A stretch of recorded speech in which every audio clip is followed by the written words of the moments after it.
And welcome back to Trip to the Mound. Again, we are the iBaseballChannel podcast. Again, it's we're a celebration organization here. We like to talk about the good stuff that happens within the lines, and it does give us a little bit of sadness today to have to talk about the passing of Don Zimmer that did happen yesterday at the age of 83. Again, I know it's somebody that you've had experience with both in your own dugout and across the way on the opposing teams as well. I do, though. I have. Rather than talk about the mainstream media stuff that they're all going to talk about that I've heard thousands of times, I'm going to tell just a couple of stories that probably nobody's heard, and I hope everybody enjoys them. The first one, in 1986, my first year with the Giants, I got off to a great start. I was feeling good, you know.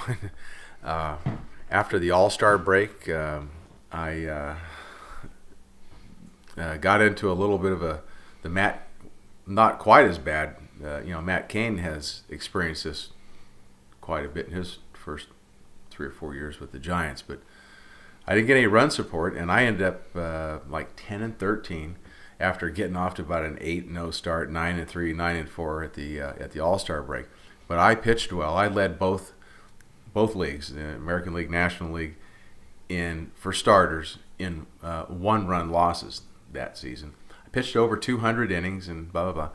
And it was either, I don't know, just before the season was over, or maybe, it was at the beginning of the 87 season. Of course, Zim was on board. Old Zim was there all right. He was a funny guy. But one day, there's always, every city's got their local negative writer, and of course everybody knew who our main arch enemy was, in the Bay Area, and it was Glenn Dickey. And so Glenn, lit into me because of the way I finished the season. Didn't matter about the stats or anything. The fact that I lost the games just proved that I was just another journeyman. It was all luck. The first part of the season and blah, blah, blah. And that the Giants should have gotten rid of me part way through the first season when my record was overly inflated, and they would have gotten something for me. All right. And so what happened was, after this article came out, he made the mistake, which they normally don't do, is they come into the clubhouse, or they come into the ballpark. These guys, that's another mistake they make, is you don't ever see them. They just write these things, and we don't know what triggers it. We have our suspicions, but anyways, he wrote this really trashy article about me, mostly about me, but and then it led to the Giants manager and the front office as well. Okay, so it was a real touchy deal, and he came into the clubhouse, and when he came into the clubhouse, Zim attacked him like I have never seen, like a bulldog, like a guard dog, a pit bull that's pretty much chained up, but you're inside the yard and you're stealing something anyway, and the dog's just coming unglued, and he was all over him.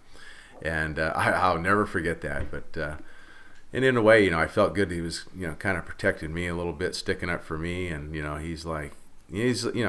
was uncalled for in his opinion. And this article came out, at a time for us where it was, we were showing signs of becoming a pretty good club. I'm sure that the coaching staff they were all talking about it, doing the analysis and the scouting and all. They probably felt like, hey, this is not the right thing to do at this time, this negative thing. And Zim just came unglued on this guy. He was hollering at him, screaming at him, and cussing and calling him names and making comments, and finally run him out of there.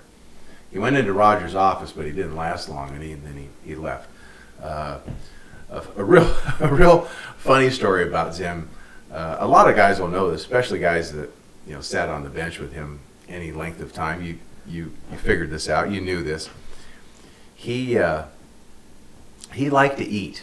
And in case you didn't notice, he was a little bit of a round guy, and he liked to eat.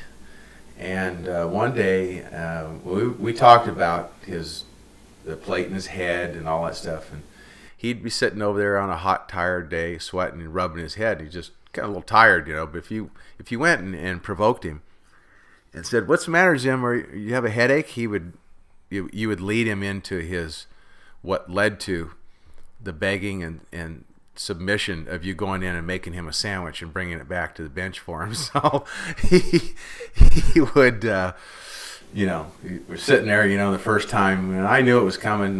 You know, he was sitting there rubbing his head, and you know, we had a nice, comfortable lead too. We were having a good time. We were winning, big crowd, day game, you know, a little hot too. And you know, he'd been out there for a while and probably didn't have a chance to get in and spend enough time in the lounge before he had to slip back into his gamer uni and come back to the bench because he's coaching third base, so he's got to be out there, you know, prompt. And so anyways, he's out there rubbing the head, you know, and he slouched back in the chair, you know, he's rubbing the head. And I was sitting there and I said, "What's the matter, Zim?" I said, "Zim," I said, you got a headache?" And he says, "Yeah, a little one, you know, not too bad right now, but you know." So I said, "What's the matter? Do you get a headache when is it too hot?" He goes, "No, I'm not hot. Just get a little. Are you hungry?" "Well, now that you mentioned it, I am a little hungry." And I said, "I mean, would something help, like a sandwich?"